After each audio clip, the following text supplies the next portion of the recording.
Well, hello everybody. Welcome to Virtual Thursdays, and this is a Thursday, not a Wednesday, Dire Literary Series. And my feature tonight is a wonderful feature who's a wonderful book that I've read. We're going to talk about it in depth a little bit later. Susan Buttenwieser, and let me tell you or show you a little something about Susan, if I may, if I can get there. Ta-da. There it is. Susan Buttenwieser is the author of Junction of Earth and Sky, her debut novel published by Manilla Press in 2024 in the short story collection We Were Lucky with the Rain, four-way books. Her writing's been nominated for a Pushcart Prize, been anthologized and appeared in numerous literary publications as well as online news magazines including Women's Media Center, Rewire News Group, and LGBTQ Nation. She's been awarded fiction fellowships from the Virginia Center for the Creative Arts and taught creative writing in middle school in the Bronx and Queens with creative aging programs in New York City, homeless shelters, public libraries, and juvenile detention facility, as well as in a woman's maximum security. And you want to find out more, you can go to susanbuttenwieser.com. And excited to hear from her. I met her in New York. It's great to see you again. Thank you so much for having me. I really appreciate it. It's so great to be here. I'm so honored to be part of this. And I'm looking forward to your reading, so I'm going to turn it over to you. Okay. Well, I'm going to read a chapter from my novel called Junction of Earth and Sky. Um, Junction of Earth and Sky, I'll just sort of set it up a little bit, but it's about a grandmother raising her granddaughter in the 1970s and 1980s, but it moves around in time and place, and it moves including back to the summer of 1940 when Alice, the grandmother, is a 14-year-old right before she's evacuated. She lives in England during World War II, and it also moves forwards to her granddaughter Marnie's troubled young adulthood in the 1990s when she's struggling with heroin addiction and living out of her boyfriend's car. So I'm going to actually read you the third chapter, which is called If 1971 Rhode Island. If Sunny never laid eyes on the crack of Denise's ass peeking out from her jeans as she bent down to get spackle in Martin's Hardware on a drizzling April morning, things might have turned out differently. Sonny was in there with his buddy Jackson, helping him out on a drywalling job. Think it's by the plaster, Denise said when they asked her for help after a fruitless search throughout the hardware store. Pretty sure we still have some, she explained as they followed her to the paint section in the back of the store. Denise squatted down, searching the lower shelf, her jeans slipping ever so slightly, and that's when Sonny saw the crack of her ass.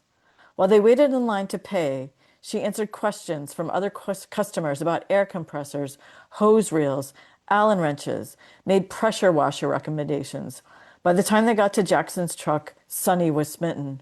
She was fine, Sonny said when they drove back to the house on Edgemere Road where they were drywalling a bathroom. Denise? Jackson considered this for a moment.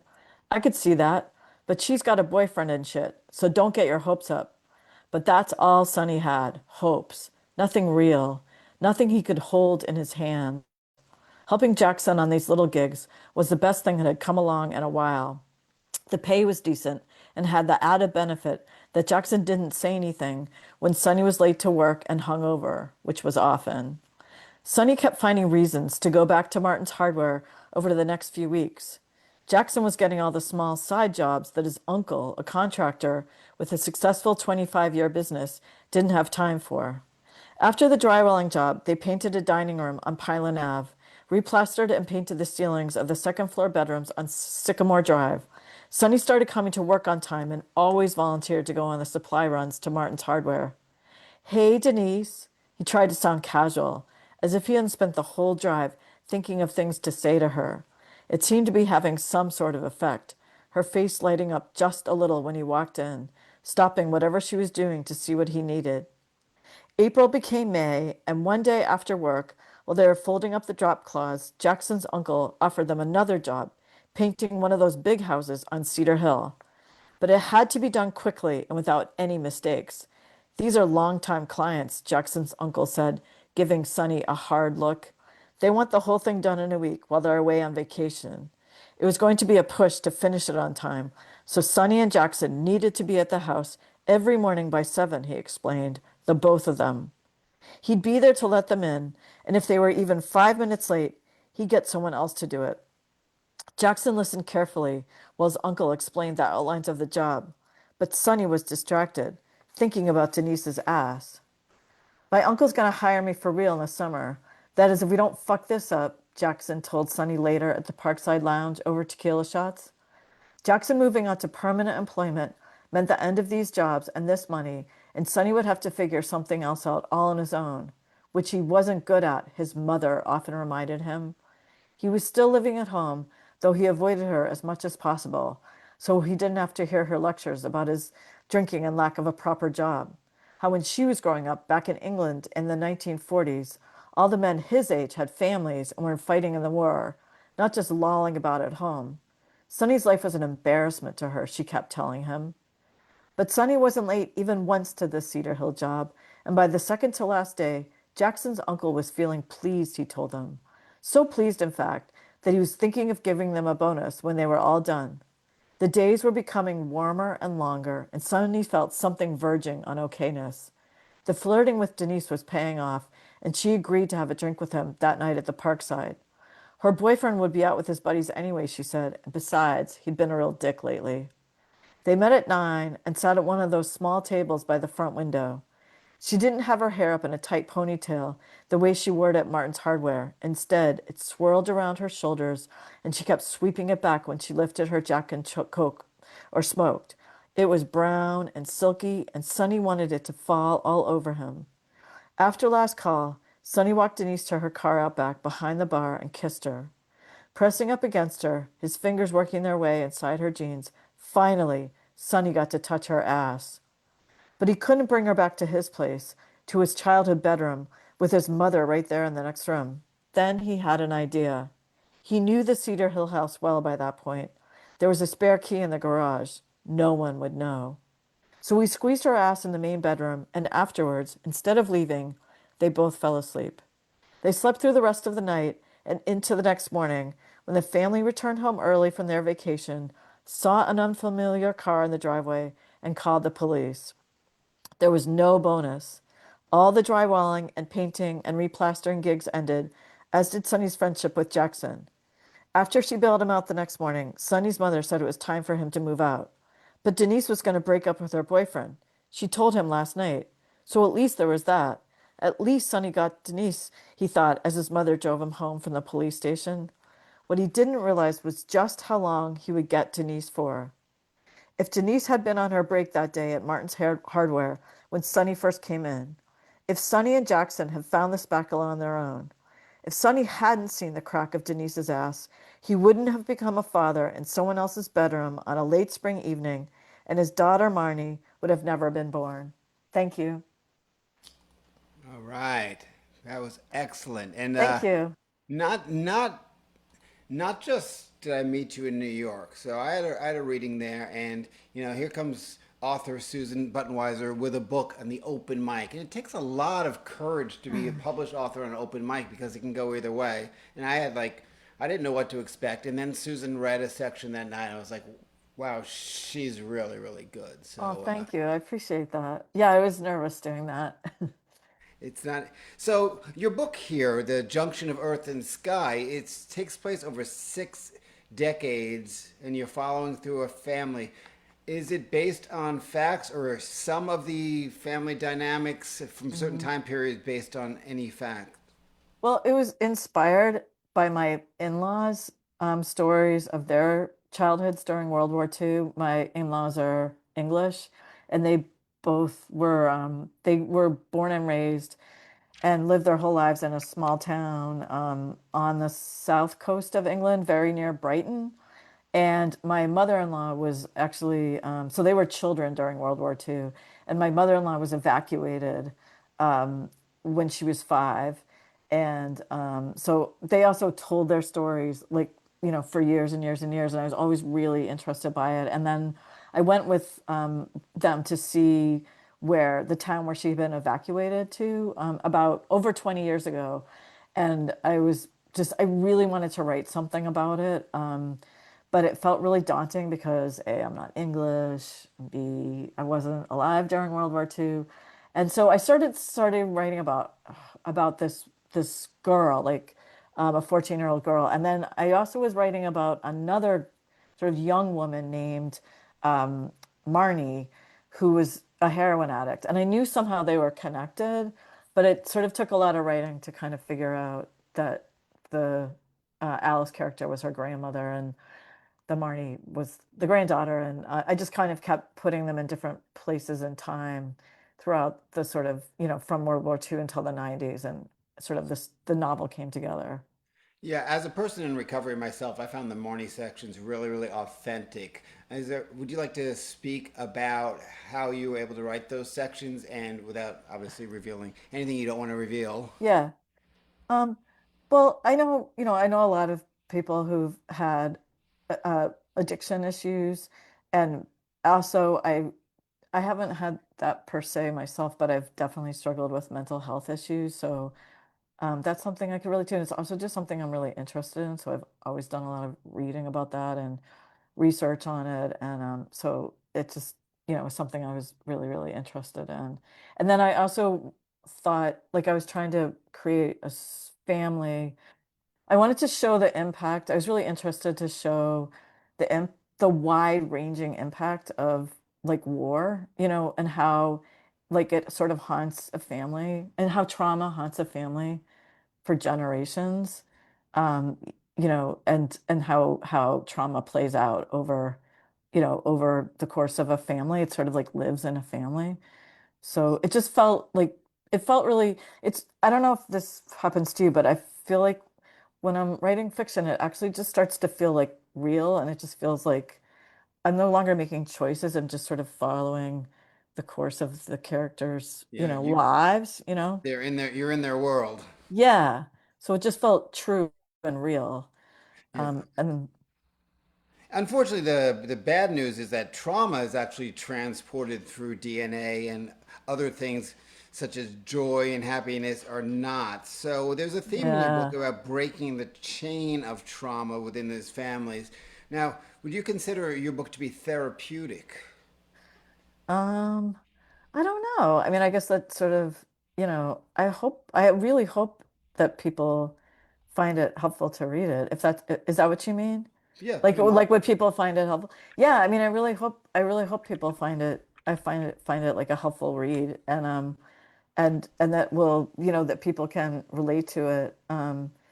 Even if the facts don't connect with their personal experience, that maybe there are other things about the characters that they can connect to and hopefully maybe feel less alone. I mean, that's certainly something, obviously that's why I love fiction and reading. That's why I've always loved it, because it's just made me feel less alone. So, Yeah. and I was, just wanted also to write. I was, I knew I always wanted to write something about World War II, but I kind of wanted to write about the way it impacted everyday people and civilians, and not so much soldiers. And, so it's like, and especially women, how it impacted the sort of everyday people who are like living at home and living through it. You've taught in many different diverse groups that normally teachers don't teach creative writing to, like middle school and the homeless shelter and the juvenile detention center and women's group, etc. Which one of these groups has surprised you the most? Well, I've taught in a women's maximum security prison, Yes. and I think, I guess that surprised me the most, in terms of, I mean, first of all, I guess just I think that's something that you hear a lot of statistics about, and then to actually go see real people in the situation, um, and just how unbelievably talented. It's sort of like things I believed were hopefully true turned out to be true. Like there's unbelievably talented people that we are just locking away and that we're missing out on. I mean, it's ruining their lives, but it's also ruining our lives, to just have so many people locked away. And there's just, because I taught writing, so that's just one thing. But They're talented artists, musicians, and just amazing people who can, uh, we would all be better off if they could live their lives and contribute. For your own selfish means, if you had to Hmm. pick tomorrow to teach for any of these groups, where are you going tomorrow? Prison. You go to prison. Definitely. Yeah, it was a very selfishly a really rewarding experience. The it was just it was just a very spiritual experience and a very it was just always really amazing. It was 2 hours. It's 2 hours and it just felt like life altering every single time.